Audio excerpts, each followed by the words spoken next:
my guest is Carly Mantioni, who is the top account executive at Loopio. And once again, I owe a special thank you to Gail Axelrod at OpenView Partners, who keeps bringing me these amazing top sellers from their portfolio companies.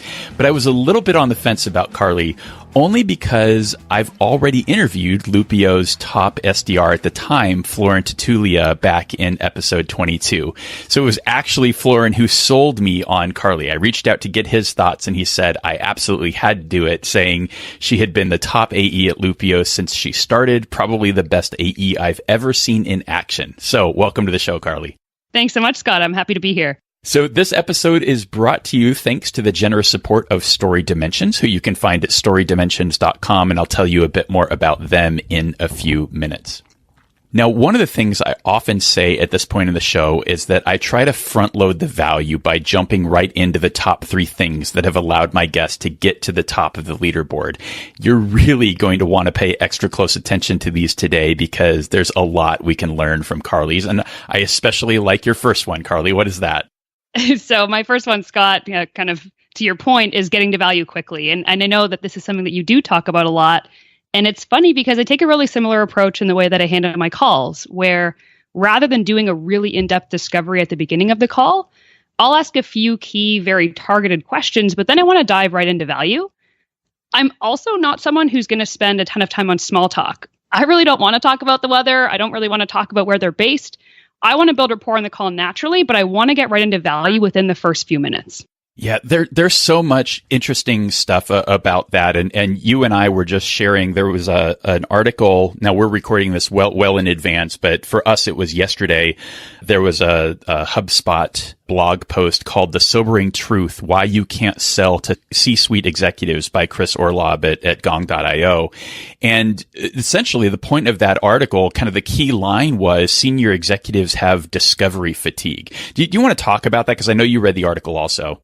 Yeah, absolutely. So it's interesting because counterintuitively, we've always been told that we have to do a lot of discovery initially. And this is how most people have been taught to sell. But to your point, the article that HubSpot was referring to was a study by Gong.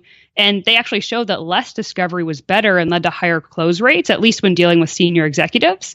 And that actually asking more than 4 discovery questions led to decreased success because, to your point, these executives have discovery fatigue. So for me, I think that there's always a few questions that I need to understand in order to be able to effectively show off the features that would compel someone to buy this product, like, pain and process and why now. But that's the only discovery I'm going to do up front. And I think that it's important to note that they have a problem and need a solution, and I want to help them there. And because both our time is valuable, I want to establish the credibility that I'm serious about solving those challenges and get right into the platform and how it can help. Yeah, that's great stuff. And I think, it's really finding that happy medium. I think what nobody really enjoys is nobody wants to be interrogated, right? Don't put me in a room with a bright light and only ask me questions for 45 minutes. I think the right way to do it is to find sort of a give and take. And it's been a little bit since I sold software, but I always thought of it as a demo discovery, right? Because what everybody if you're selling software, people want to see the software. So show them the software. And in the last role I was in, I was selling marketing or event marketing software. So, event registration was a big part of that. I worked with one of my SCs. We built our own demo that built the discovery into the demo. So I would walk them through sort of an event registration process. But while I was doing that, I pre-populated it with everything I already knew about them. And then I would ask them questions as we went, which then guided the rest of the demo because I knew what was and wasn't important. So I think, again, you have to find that happy medium and avoid the discovery fatigue that so many of us have. Absolutely. And I think especially when dealing with, directors and VPs in the C-suite, you're not really going to be able to establish credibility if you're spending 15 minutes asking them a list of questions.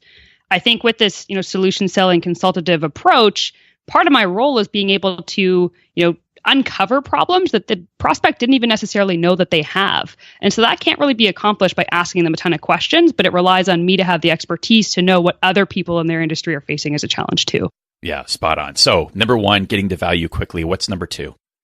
Yeah, number 2 would be not being afraid to say no or push back on prospects. I think everybody talks a lot about the challenger approach. I'm sure a lot of your listeners are very familiar with the challenger sale.